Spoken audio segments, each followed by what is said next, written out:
साहित्य सरिता में मैं बबीता जायसवाल, प्राध्यापिका दिल्ली विश्वविद्यालय, आप सभी का हार्दिक स्वागत करती हूँ। आज मैं आपके समक्ष हिंदी साहित्य के प्रमुख आधार स्तंभ भीष्म साहनी की कहानी चीफ की दावत लेकर प्रस्तुत हूँ। आज मैं उस पर चर्चा और उसका पाठ भी करूंगी। यह कहानी दिल्ली विश्वविद्यालय के एमए के पाठ्यक्रम और यूजीसी नेट के पाठ्यक्रम का हिस्सा है और समय समय पर ये बीए के पाठ्यक्रम का भी हिस्सा रही है। इस कहानी पर चर्चा करने से पहले मैं आपको भीष्म साहनी के जीवन से परिचित कराना चाहूंगी। उनका साहित्यिक परिचय, उन्होंने कौन कौन सी रचनाएं लिखी हैं और वो किस रूप में जाने जाते हैं। उनका जन्म 8 अगस्त 1915 में रावलपिंडी, जो अब पाकिस्तान का हिस्सा है, उसमें हुआ था। उन्होंने कहानी, उपन्यास, नाटक, आत्मकथा और बाल साहित्य इन विधाओं में रचना की है। कहानी संग्रह की बात करें तो भाग्य रेखा, पहला पाठ, भटकती राख, पटरियां, वानचू, शोभा यात्रा, निशाचर, पाली, ये उनकी कहानी संग्रह है। और उपन्यास उन्होंने जो लिखे हैं उनके नाम हैं झरोखे, कड़ियां, तमस, बसंती, मैया दास की माड़ी, कुंतो, नीलू, नीलिमा, नीलोफर। नाटक उन्होंने जो लिखे हैं उनके नाम हैं कबीरा खड़ा बाजार में, हानूश, माधवी, मुआवजे। आत्मकथा आज के अतीत, बाल साहित्य गुलेल का खेल और वापसी। अनुवाद किया है टॉल्स्टॉय के उपन्यास रिसरेक्शन सहित लगभग 2 दर्जन रूसी पुस्तकों का सीधे रूसी से हिंदी में अनुवाद किया है। संपादन किया है नई कहानियों का। सम्मान मिला है हिंदी अकादमी दिल्ली का श्लाघा सम्मान, साहित्य अकादमी पुरस्कार। और प्रगतिशील लेखक संघ से उनका गहरा लगाव रहा और 1973 से 1986 तक प्रगतिशील लेखक संघ के राष्ट्रीय महासचिव रहे। अफ्रो एशियाई लेखक संघ से भी संबंधित रहे। पत्रकारिता और जननाट्य संघ से लगाव और सक्रियता, कुछ नाटकों और फिल्मों में अभिनय भी किया है। और भीष्म साहनी जी का एक दूसरा परिचय यह भी है कि वे प्रसिद्ध फिल्म स्टार बलराज साहनी के छोटे भाई थे। लेकिन इनकी जो उपलब्धि है वो हिंदी साहित्य के माध्यम से अधिक रूप में जानी जाती है। इसीलिए समाज के सरोकारों से, यथार्थपरक दृष्टिकोण से संबंधित होने के कारण से इन साहित्य में इनका योगदान अप्रतिम है। भीष्म साहनी सामाजिक यथार्थ से जुड़े हुए कथाकार माने जाते हैं। चीफ की दावत कहानी कथ्य और शिल्प की दृष्टि से उत्कृष्ट कहानी है। नगरों के प्रतिस्पर्धापूर्ण वातावरण में अपनी सफलता सुनिश्चित करने के लिए एक मध्यम वर्गीय व्यक्ति शामनाथ अत्यंत स्वार्थी हो जाता है। उसे अपनी बूढ़ी माँ का बलिदान फर्ज लगता है और इस कहानी में टूटते मानवीय मूल्यों और मध्यम वर्गीय समाज के खोखलेपन और दिखावे के बीच सिसकती माँ की असहायता का मार्मिक चित्रण किया गया है। शामनाथ अपनी पदोन्नति की महत्वाकांक्षा से दफ्तर के चीफ को अपने घर पर दावत के लिए बुलाता है। जिस प्रकार से वो दिखावटी सजावट और महंगी शराब, अच्छा खाना, ये सब की व्यवस्था करता है, चीफ को प्रभावित करने के लिए वह दिन भर उसी व्यवस्था में लगा रहता है। घर का सामान, फालतू सामान कूड़ा करकट अलमारियों के पीछे, पलंग के नीचे छिपाया जा रहा है, जिससे सभी कुछ सुंदर जो है वो चीफ को नजर आए। लेकिन उसी क्षण उसे याद आता है माँ को कहाँ छिपाया जाए। माँ को छिपाने के लिए और माँ को चीफ की नजरों से दूर रखने के लिए कवायद शुरू हो जाती है और तरह तरह की हिदायत देनी शुरू हो जाते हैं कि माँ को भी कहीं पर खाना खिला करके सुला दिया जाए या किसी रूम में भेज दिया जाए, कैसे उसका इंतजाम किया जाए, इस व्यवस्था में शामनाथ लग जाता है। उसके लिए माँ एक फालतू सामान की जैसी ही तो है कि जो अनपढ़ है और बूढ़ी है, उसे बात करना नहीं आता और उसकी पदोन्नति में वो बाधक हो सकती है। उसे लगता है कि यदि माँ चीफ के सामने आ गई तो उसकी प्रमोशन नहीं होगी और अपनी चीफ की नजरों से उसको छुपाने की पूरी कोशिश करता है। शामनाथ का ये व्यवहार घोर अमानवीयता का प्रतीक है। संपूर्ण जीवन उसकी माँ अपने बेटे की सुख की कामना से जीती चली आई है और अभावग्रस्त जीवन जी रही है। उसकी इच्छाओं का किसी को ख्याल नहीं है परिवार के अंदर। आधुनिक युग के अंतर्गत भी यही विडंबना है कि संतान जो है माता पिता के बलिदान का मूल्य नहीं समझती, उनकी त्याग का मूल्य नहीं समझती। पुरानी पीढ़ी और नई पीढ़ी के बीच जो ये अंतराल है, ये बहुत खाली स्पेस है, इसको सदियों से भरने की कोशिश की जा रही है, लेकिन पूरी तरह से हम कामयाब नहीं हो पाए हैं। साहित्यकार इस कोशिश में लगे रहते हैं। उसी कोशिश में ये कहानी भी आपके सामने प्रस्तुत होती है। इसमें बहुत सारे सवाल उठते हैं। इस कहानी के वातावरण को देख करके, इसके संवादों को देख करके, इसकी कथा की रचना को देख करके ये अंदाजा हो जाता है कि हमारे समाज का वास्तविक सत्य क्या है। सब कुछ फर्ज की तराजू पर तोलकर युवा पीढ़ी बुजुर्गों केवल अपमान नहीं करती, बल्कि उनके प्रति हृदयहीनता भी दिखाती है। इस कहानी का पात्र शामनाथ भी स्वार्थ पूर्ति और अवसरवादिता की साक्षात मूर्ति है। इस माँ को वह अपनी तरक्की में बाधक समझता है। उसी माँ को जब चीफ के सामने तवज्जो मिलती है तो उसे अपना कार्य सदता हुआ नजर आता है। श्यामनाथ चीफ को प्रसन्न करने के लिए अपनी माँ के हाथ की बनी फुलकारी बनाने के लिए माँ पर दबाव बनाता है। त्याग की मूर्ति बूढ़ी माँ बेटे की पदोन्नति की सुखद कामना करती हुई बुढ़ापे में यह जिम्मेदारी भी उठाने के लिए स्वीकार कर लेती है। कहानी आधुनिक जीवन को लेकर बहुत प्रश्न उठाती है। केवल एक दिन की दावत के माध्यम से लेखक ने हमें टूटते नैतिक मूल्यों, दिखावे की प्रवृत्ति, खोखलापन, समर्पण, तरक्की, महत्वाकांक्षा, स्वार्थी नीति, सभी भावनाओं का चित्र मिल जाता है। चीफ की दावत कहानी आज भी उतनी ही प्रासंगिक है। आज के आधुनिक जीवन में इस प्रकार का माहौल और इस प्रकार का स्वार्थी स्वभाव देखने को मिल जाता है। तो आइए करते हैं इस कहानी का पाठ और समझते हैं इस कहानी को। आज मिस्टर श्यामनाथ के घर चीफ की दावत थी। श्यामनाथ और उसकी धर्मपत्नी को पसीना पोंछने की फुर्सत नहीं थी। पत्नी ड्रेसिंग गाउन पहने, उलझे हुए बालों का जूड़ा बनाए, मुंह पर फैली हुई सुर्खी और पाउडर को मले, और मिस्टर श्यामनाथ सिगरेट पर सिगरेट फूंकते हुए चीजों की फेहरिस्त अर्थात लिस्ट हाथ में थामे एक कमरे से दूसरे कमरे में आ जा रहे थे, क्योंकि चीफ खाने पर आने वाले थे। दोनों पति पत्नी बहुत व्यस्त हैं और परेशान भी हैं। आखिर 5 बजते बजते तैयारी मुकम्मल होने लगी। कुर्सियां, मेज, तिपाहियां, नैपकिन, फूल सब बरामदे में पहुंच गए।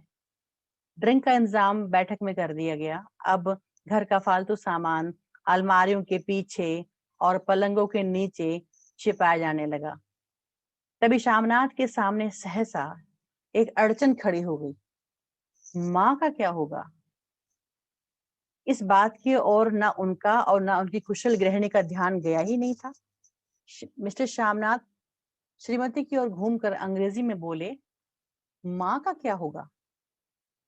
श्रीमती काम करते करते ठहर गई और थोड़ी देर तक सोचने के बाद बोली, इन्हीं पिछवाड़े इनकी सहेली के घर भेज दो। रात बेशक वहीं रहें, कल आ जाएं। श्यामनाथ सिगरेट मुंह में रखे सिकुड़ी आंखों से श्रीमती के चेहरे की ओर देखते हुए पल भर सोचते रहे। फिर सिर हिलाकर बोले, नहीं, मैं नहीं चाहता कि उस बुढ़िया का आना जाना फिर से यहाँ शुरू हो जाए। जो पड़ोस की बुढ़िया है वो नहीं चाहते थे कि दोबारा से आना जाना यहाँ पे शुरू हो जाए। पहले ही बड़ी मुश्किल से बंद किया है। माँ से कहें कि जल्दी खाना खा करके शाम को अपनी ही कोठरी में चली जाएं। मेहमान कहीं 8 बजे आएंगे, इससे पहले ही अपना काम निपटा लें। सुझाव ठीक था, दोनों को पसंद भी आया, मगर फिर सहसा श्रीमती बोल उठी, जो वह सो गई और नींद में खर्राटे लेने लगी, साथ ही तो बरामदा है जहां लोग खाना खाएंगे, तब क्या होगा? तो इन्हें कह देंगे कि अंदर से दरवाजा बंद कर लें, मैं बाहर से ताला लगा दूंगा, या माँ को कह देता हूँ कि अंदर जाकर सोए नहीं, बैठी रहे। और क्या? और जो सो गई तो पत्नी बोलती हैं कि अगर वो सो गई तो डिनर का क्या मालूम कब तक चले, 11-11 बजे तो तुम लोग ड्रिंक ही करते रहते हो। श्यामनाथ कुछ खींच उठे, हाथ झटकते हुए बोले, अच्छी भली ये भाई के पास जा रही थी, तुमने यूं ही खुद अच्छा बनने के लिए बीच में टांग अड़ा दी। वाह, तुम माँ और बेटे की बातों में मैं क्यों बुरी बनूं? तुम जानो और वह जाने। दोनों पति पत्नी माँ को लेकर के आपस में बहस करते हैं। मिस्टर श्यामनाथ चुप रहे। यह मौका बहस का तो नहीं था, समस्या का हल ढूंढने का था। उन्होंने घूमकर माँ की कोठरी की ओर देखा। कोठरी का दरवाजा बरामदे में खुलता था। बरामदे की ओर देखते हुए झट से बोले, मैंने सोच लिया है। और उन्हीं कदमों से माँ की कोठरी की तरफ बाहर जा खड़े हुए। माँ दीवार के साथ एक चौकी पर बैठी दुपट्टे में मुंह सिर लपेटे माला जप रही थी। सुबह से तैयारी होते देखते माँ का दिल भी धड़क रहा था। बेटे के दफ्तर का बड़ा साहब आ रहा है, सारा काम सुभीते से चल जाए, मतलब अच्छी प्रकार सारा काम हो जाए। माँ डरी हुई बैठी थी। माँ, आज तुम खाना जल्दी खा लेना, मेहमान लोग 7:30 बजे आ जाएंगे। माँ ने धीरे से मुंह पर से दुपट्टा हटाया और बेटे को देखते हुए कहा, आज मुझे खाना नहीं है। बेटा, जो तुम जानते हो मांस मछली बनती है, तुम्हें कुछ नहीं खाती। जैसे भी हो, अपने काम जल्दी से निपटा लेना। श्यामला तो कोई फर्क नहीं पड़ता, उसकी माँ मांसाहार बनने पर खाना नहीं खाती है, भूखी सोएंगी, इस बात का कोई असर उस पर नहीं होता है। सिर्फ वो यही कहता है, जैसे भी हो अपने काम निपटा लेना। अच्छा बेटा। और माँ, हम लोग पहले बैठक में बैठेंगे, उतनी देर तुम यहाँ बरामदे में बैठना, और फिर जब हम यहाँ आ जाएं तो तुम गुसल खाने के रास्ते बैठक में चली जाना। माँ अवाक, बिना कुछ बोले अवाक बेटे का चेहरा देखने लगी। फिर धीरे से बोली, अच्छा बेटा। और माँ, आज जल्दी सो नहीं जाना है, तुम्हारे खर्राटे की आवाज दूर तक जाती है, अर्थात तुम्हारे खर्राटे की आवाज ना जाए, इसलिए तुम्हें आज सोना भी नहीं है। माँ लज्जित सी आवाज में बोली, क्या करूं बेटा, मेरे बस की बात नहीं है, जब से बीमारी से उठी हूं नाक से सांस नहीं ले सकती। मिस्टर श्यामनाथ ने इंतजाम तो कर दिया, फिर भी उनकी उधेड़बुन खत्म नहीं हुई। जो चीफ अचानक उधर आ निकला तो 8-10 मेहमान होंगे, देसी अफसर, उनकी स्त्रियां होंगी, कोई भी गुसल खाने की तरफ जा सकता है। शोभ और क्रोध से वो झुंझलाने लगे थे, क्योंकि उनके मन में ये शंका बैठ गई थी कि कहीं न कहीं ऐसा ना हो कि चीफ से माँ का सामना हो जाए। एक कुर्सी को उठाकर बरामदे से कोठरी के बाहर रखते हुए बोले, आओ माँ, इस पर जरा बैठो तो।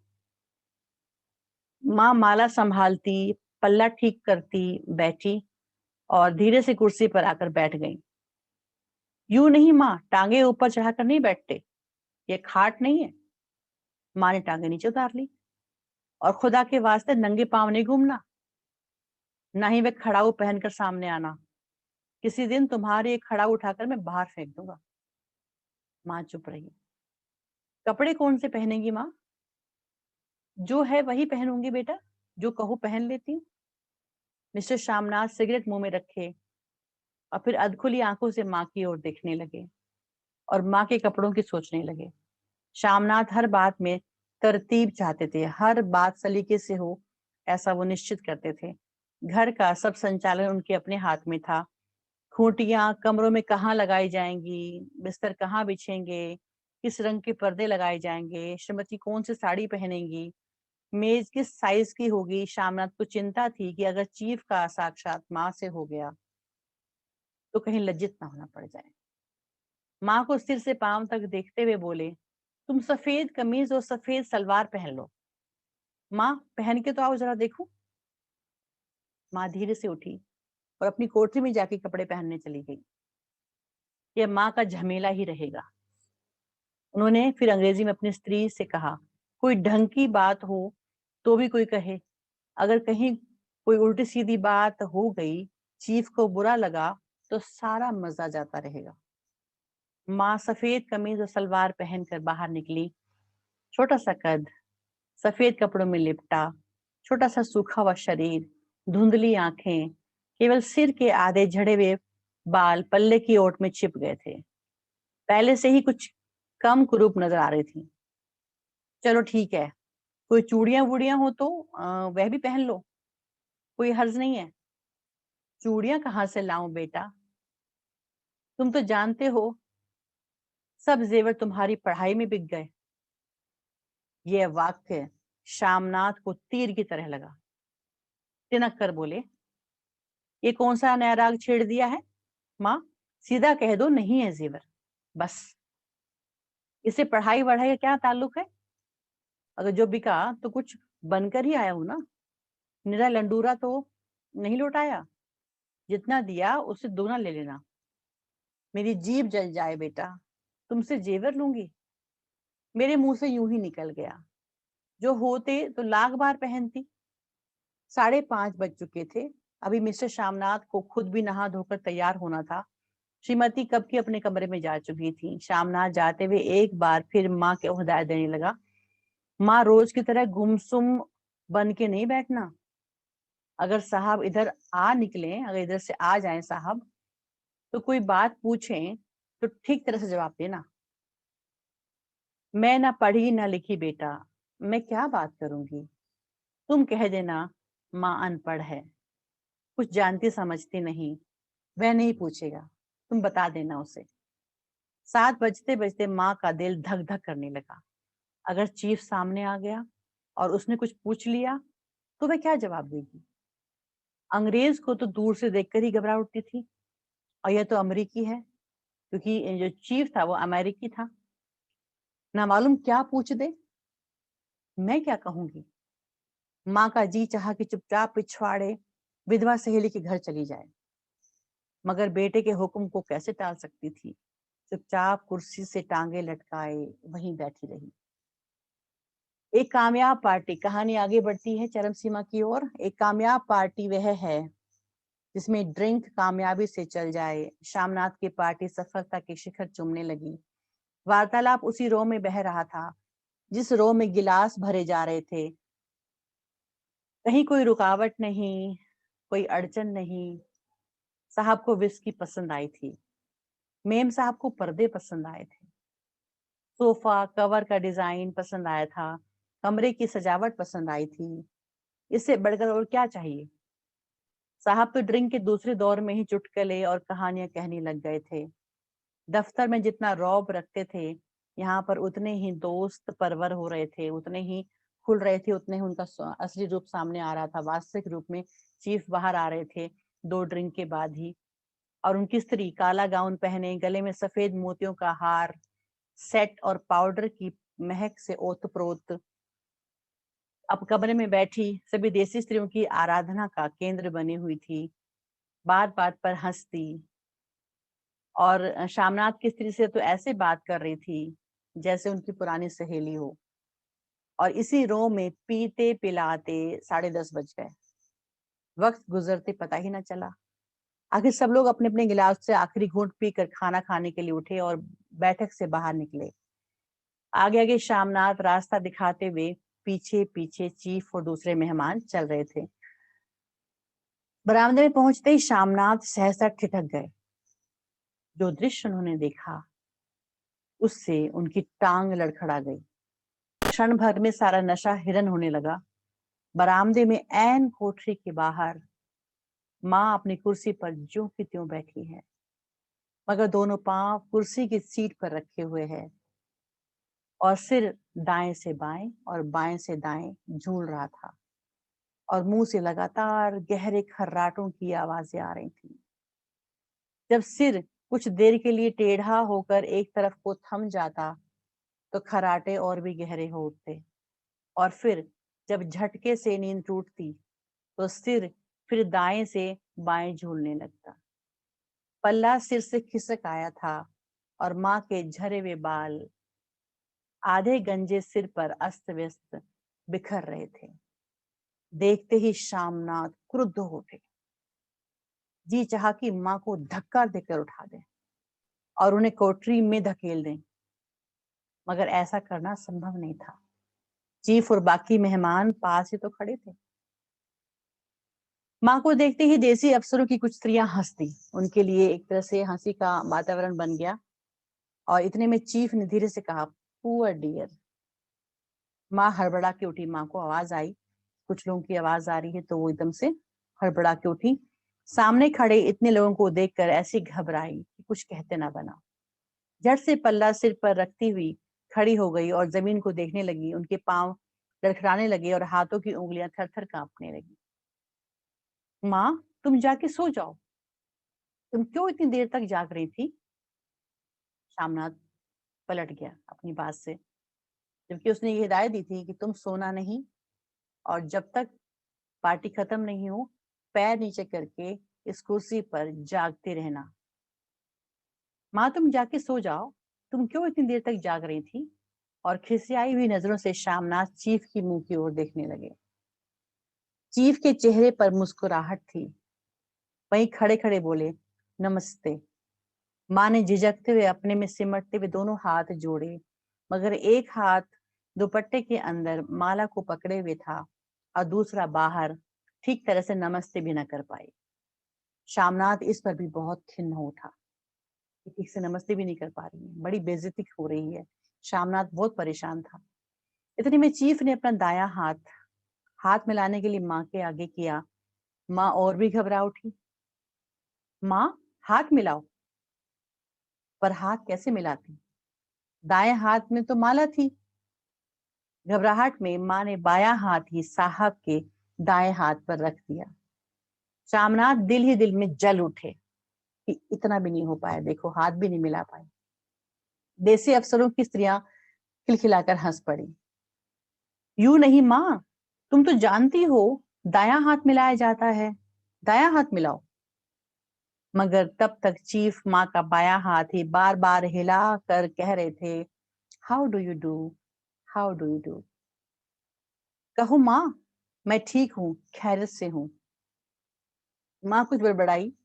माँ कहती है, ठीक हूँ, कहो माँ, how do you do. Shamnath आग्रह करता है माँ से कि तुम भी कहो माँ, हाउ डू यू डू। माँ धीरे से सकुचाते हुए बोली, हो डू डू। एक बार फिर कह कहा उठा और सब हंसने लगे। वातावरण हल्का होने लगा।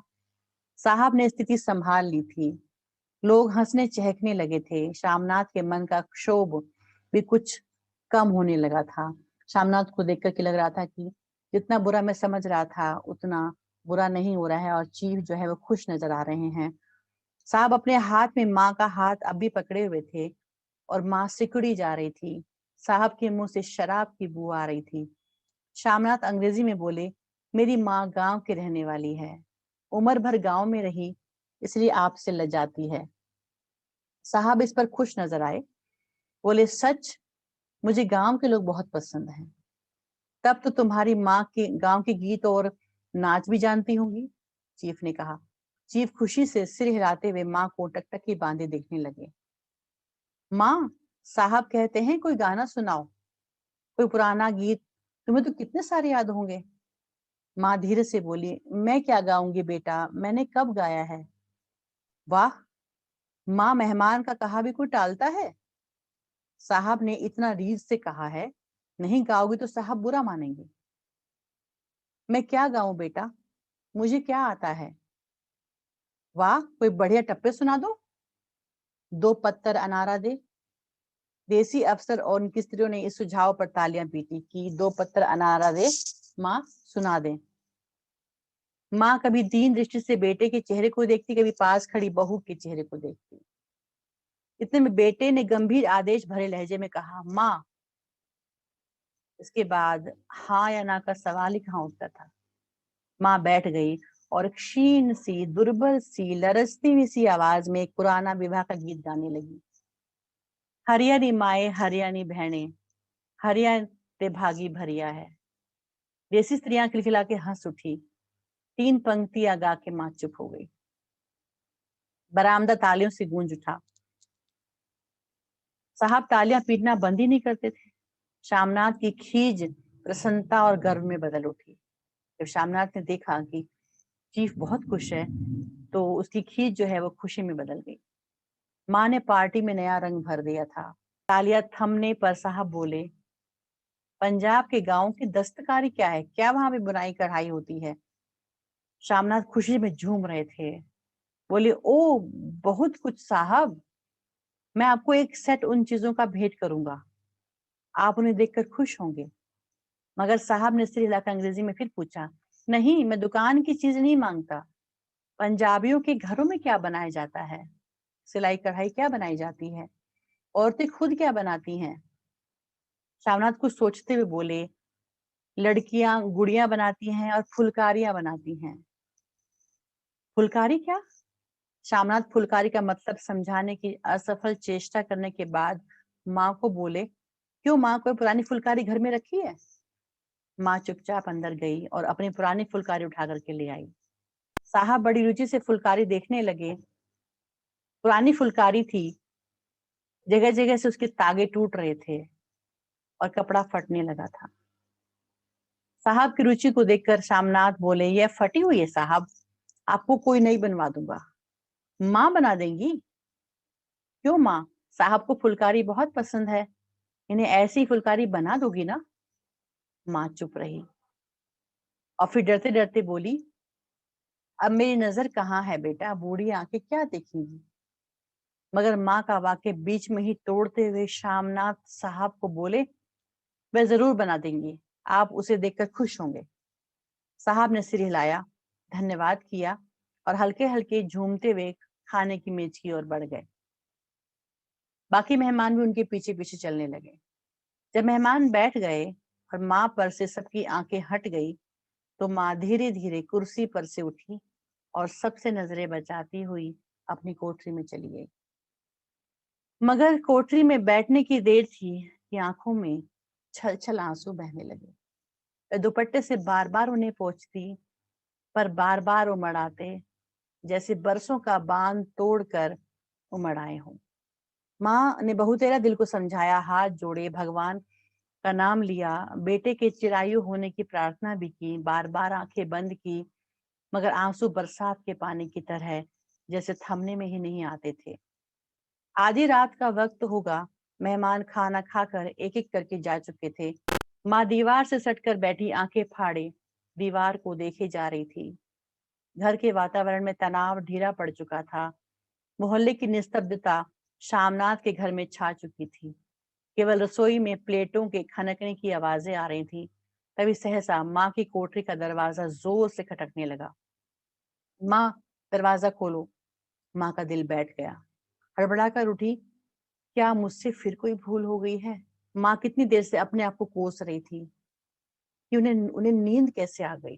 वो इसी बात से अफसोस में थी कि बेटे ने कहा था कि सोना नहीं है और मैं सो गई थी, शायद मेरा बेटा मुझसे नाराज हो गया है। कितना मैंने कोशिश की लेकिन मैं फिर भी सो गई। अपने आप को वो इतनी देर से कोस रही थी कि उन्हें नींद क्यों आ गई, क्यों वह ऊँघने लगी, क्या बेटे ने अभी तक क्षमा नहीं किया। माँ उठी और कांपते हाथों से दरवाजा खोल दिया। दरवाजा खुलते ही शामनाथ झूमते हुए आगे बढ़ गए और माँ को आलिंगन में भर लिया। ओ अम्मी, तुमने तो आज रंग ला दिया। साहब तुमसे इतना खुश हुआ कि क्या कहूँ। ओ अम्मी, ओ अम्मी। माँ की छोटी सी काया सिमट कर बेटे के आलिंगन में छिप गई। माँ की आंखों में फिर आंसू आ गए। उन्हें पहुंचते ही धीरे से बोली, बेटा तुम मुझे हरिद्वार भेज दो, मैं कब से कह रही हूँ। शामनाथ का झूमना सहसा बंद हो गया। उसकी पेशानी पर फिर तनाव के बल पड़ने लगे। उसकी बाहें माँ के शरीर से हट गई। क्या कहा माँ? ये कौन सा राग तुमने फिर छेड़ दिया? शामनाथ का क्रोध बढ़ने लगा। बोलते गए, तुम मुझे बदनाम करना चाहती हो ताकि दुनिया कहे कि बेटा माँ को अपने पास नहीं रख सकता। नहीं बेटा, तुम अपनी बहू के साथ जैसा मन चाहे रहो। मैंने अपना खा पहन लिया, अब क्या करूंगी यहाँ पर? तो थोड़ी दिन जिंदगानी के बचे हैं, भगवान का नाम लूंगी। तुम मुझे हरिद्वार भेज दो। तुम चली जाओगी तो फुलकारी कौन बनाएगा? साहब ने तुम्हारे सामने ही फुलकारी बनाने का अनुरोध किया था ना। मेरी आंखें अब नहीं है बेटा जो फुलकारी बना सकूं। तुम कहीं और से बनवा लो या बनी बनाई ले लो। माँ, तुम मुझे धोखा देके यूं चली जाओगी, मेरा बनता काम बिगाड़ोगी। जानती नहीं साहब खुश होगा, मुझे तरक्की मिलेगी। माँ चुप हो गई, फिर बेटे की मुंह की ओर देखते बोली, क्या तेरी तरक्की होगी? क्या साहब तेरी तरक्की कर देगा? क्या उसने ऐसा कुछ कहा है? कहा नहीं, मगर देखती नहीं कितना खुश गया है। कहता था जब तेरी माँ फुलकारी बनाना शुरू करेंगी तो मैं देखने आऊंगा कि कैसे बनाती हैं। जो साहब खुश हो गया तो मुझे इससे बड़ी नौकरी मिल सकती है, मैं बड़ा अफसर बन सकता हूँ। माँ के चेहरे का रंग बदलने लगा। धीरे धीरे उनका झुर्रियों भरा मुंह खिलने लगा, आंखों में हल्की हल्की चमक आने लगी। तो तेरी तरक्की होगी बेटा, तरक्की यूं ही हो जाएगी। साहब को खुश रखूंगा तो कुछ करेगा, वरना उसकी खिदमत करने वाले और थोड़े हैं।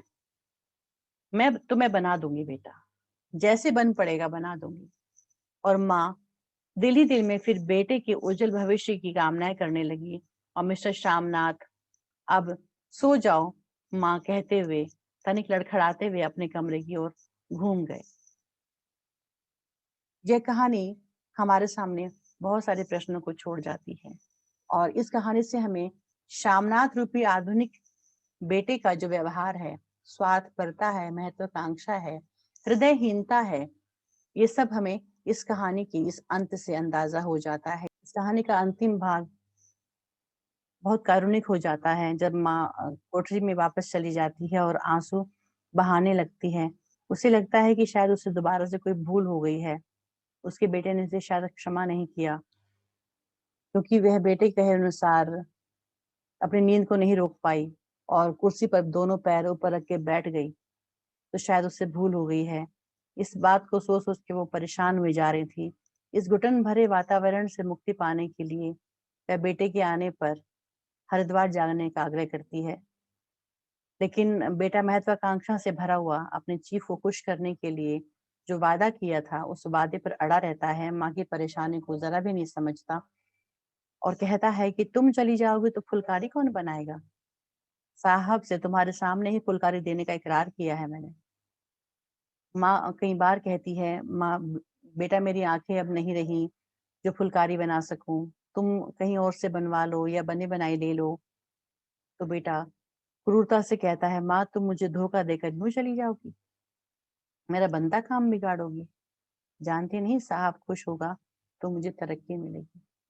बेटे की तरक्की की आशा देखकर माँ ने फुलकारी बनाने का वादा स्वीकार कर। श्यामनाथ की माँ वात्सल्य की प्रतिमा के रूप में इस कहानी में चित्रित है और श्यामनाथ मध्यम वर्ग के एक दुनियावी, महत्वाकांक्षी, खुशामदी, प्रदर्शन प्रिय और अवसरवादी व्यक्ति के रूप में हमारे सामने आता है। कहानीकार उसे मिस्टर श्यामनाथ के रूप में प्रस्तुत किया है। यहाँ मिस्टर शब्द मनमाने ढंग से पर्याय के रूप में प्रयोग नहीं हुआ है, बल्कि पश्चिमी सभ्यता के रंग में डूबे उस आधुनिक चरित्र का सूचक है जिसमें अजनबीपन है, जिसमें महत्वाकांक्षा है, जिसमें परायापन है। चीफ की दावत कहानी नई कहानी के दौर की एक विशिष्ट कहानी मानी जाती है। इसमें भी मध्यम वर्गीय मानसिकता और पारिवारिक संबंध बड़ी कुशलता से यहाँ पर शामिल हुए हैं। लेकिन भीष्म साहनी, मोहन राकेश, निर्मल वर्मा, कमलेश्वर आदि भाववादी व्यक्तिवादी कहानीकारों से अलग यथार्थवादी प्रगतिवादी कहानीकार हैं भीष्म साहनी। उन्होंने स्वस्थ परंपरा और पारिवारिक संबंधों के महत्व को स्वीकार किया है। जिस माँ को वो अपनी पदोन्नति में बाधा समझ रहा था, वही उसकी उन्नति का कारण बनती है और उसके साथ हार्दिक रूप से जुड़ जाता है। इन सभी तथ्यों को भीष्म साहनी ने माँ के माध्यम से अत्यंत बारीकियों से चित्रित किया है।